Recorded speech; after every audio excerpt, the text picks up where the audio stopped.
رحمن يا رحمن ساعدني يا رحمن. نحمده ونصلي على رسوله الكريم.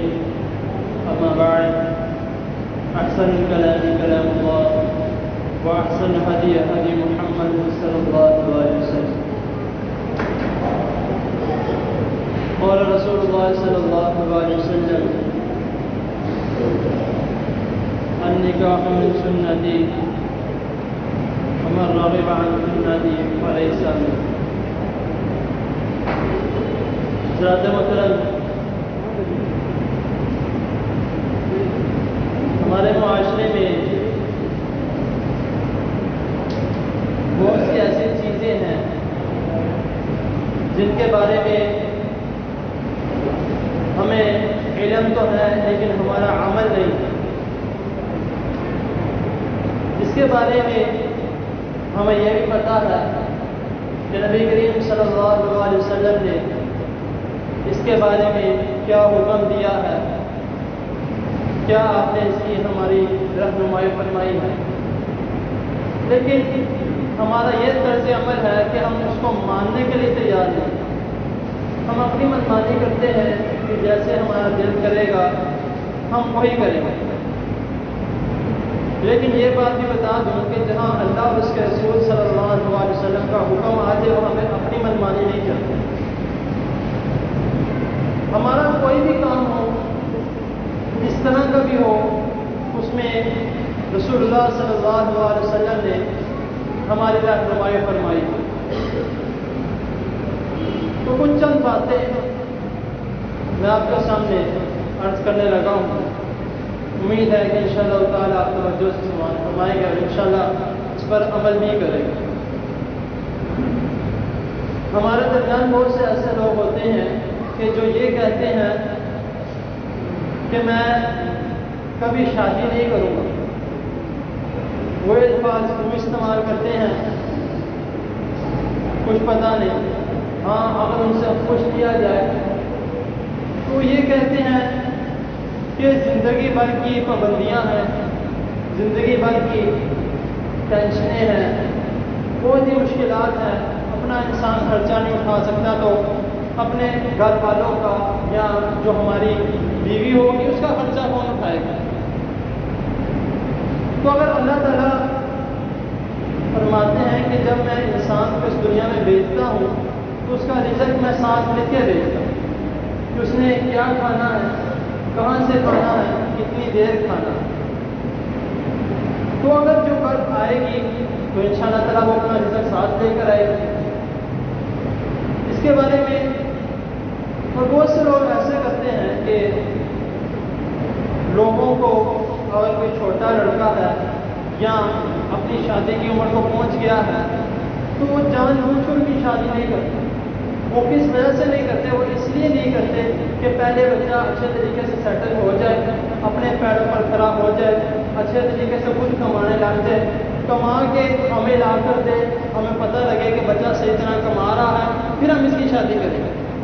اور جب اس کی شادی کی عمر پہنچتی ہے تو آہستہ آہستہ اس کی عمر نکل جاتی ہے.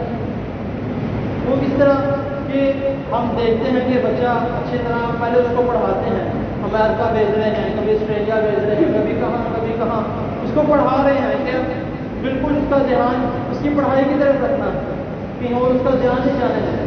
اس کو پڑھا کے اس کے بعد جب وہ 25-26 سال کا ہو کر واپس آتا ہے تو پھر ہم ڈھونڈتے ہیں کہ ہم کوئی اس کے لیے اچھی سی لڑکی ڈھونڈے، لیکن تب نہیں ملتی. اور اسی طرح ہم اپنی بچیوں کے ساتھ ظلم کرتے ہیں. اس کے بارے میں رسول اللہ صلی اللہ علیہ وسلم کیا فرما رہے ہیں؟ حدیث نمبر مسند احمد کی حدیث ہے، حدیث نمبر 605 میں کہ جب بھی تمہاری بیٹی کے لیے، تمہارے بیٹے کے لیے جب اس کی عمر ہو جائے تو اس کا اگر اس کے لیے کوئی اچھا رشتہ مل رہا ہے تو فوراً اس کا نکاح کر. اور بہت سے لوگ ایسے بھی ہوتے ہیں کہ وہ کہتے ہیں کہ ہم صرف اللہ تعالیٰ کے ساتھ جڑنے کے لیے ہم نکاح نہیں کرتے، یا ہم اللہ تعالیٰ کے ساتھ جڑنے کے لیے ہم بزنس نہیں کرتے، کوئی کام نہیں کرتے. اس کے بارے میں رسول اللہ صلی اللہ علیہ وسلم کیا فرما رہے ہیں کہ آپ صلی اللہ علیہ وسلم فرماتے ہیں کہ ایک شخص جب 3 شخص تھے جو عائشہ رضی اللہ عنہا کے پاس آئے تو انہوں نے آ کے رسول اللہ صلی اللہ علیہ وسلم کے بارے باتیں پوچھیں کہ آپ کیا کیا عمل کرتے ہیں، تو ان تینوں نے، ایک نے کہا کہ میں کبھی اپنی نمازیں نہیں چھوڑوں گا، میں ہر وقت نمازیں پڑھتا رہوں گا، سنتے نوافل. اور ایک نے کہا میں اپنی ساری زندگی میں روزے رکھتا رہوں گا، میں روزہ نہیں چھوڑوں گا، نفلی ہو یا فرضی ہو. اور ایک نے تیسرے شخص نے کہا کہ میں کبھی نکاح نہیں کروں، میں صرف اور صرف اللہ تعالیٰ کی عبادت کرتا رہوں گا ساری زندگی میں، نکاح نہیں کروں. تو جب رسول اللہ صلی اللہ علیہ وسلم کو اس کے بارے میں پتہ لگا، آپ نے ان تینوں کو بلایا، بلکہ ان کو بلایا نہیں، عام اعلان کیا اس بات کے بارے میں. جب سارے صحابہ کرام کو، تمام لوگوں کو اکٹھا کر کے آپ رسول اللہ صلی اللہ علیہ وسلم نے فرمایا کہ نکاح میری سنت ہے، اور جو میری سنت کو چھوڑے گا وہ مجھ میں سے نہیں. اور بھی آپ صلی اللہ علیہ وسلم نے فرمایا کہ میں نمازیں پڑھتا بھی ہوں، نوافل پڑھتا بھی ہوں اور کبھی نہیں بھی پڑھتا، روزے نفلی رکھتا بھی ہوں، کبھی نہیں بھی رکھتا، اور میں نے بھی نکاح کیے ہیں. تو تم اس کا مطلب تو میری سنت سے ہٹنا چاہتے ہو. تو ایک کچھ بہت سی ایسی بیچ میں ہماری خامیاں ہیں، بہت سی ایسی باتیں ہیں جن کے بارے میں ہمیں جاننا چاہیے، لیکن ہم نہیں جانتے. وہ کیوں نہیں جانتے؟ کہ ہمارے متعلق ہمیں سمجھنے کی اس کی ضرورت نہیں ہے، ہمیں اس کے بارے میں پتہ ہے. کوشش کرنی چاہیے کہ ہمیں ہر چیز کے بارے میں پتہ ہو، ہر عمل کے بارے میں پتہ ہو، ہر کام کے بارے میں پتہ ہو کہ رسول اللہ صلی اللہ علیہ وسلم کا اس کے بارے میں کیا حکم ہے، اس کے بارے میں آپ نے ہمیں کیا ہدایت دی، اس کے بارے میں ہمیں کیا رہنمائی دی. بہت سے ایسے گھر ہیں جو اسی طرح برباد ہو جاتے ہیں.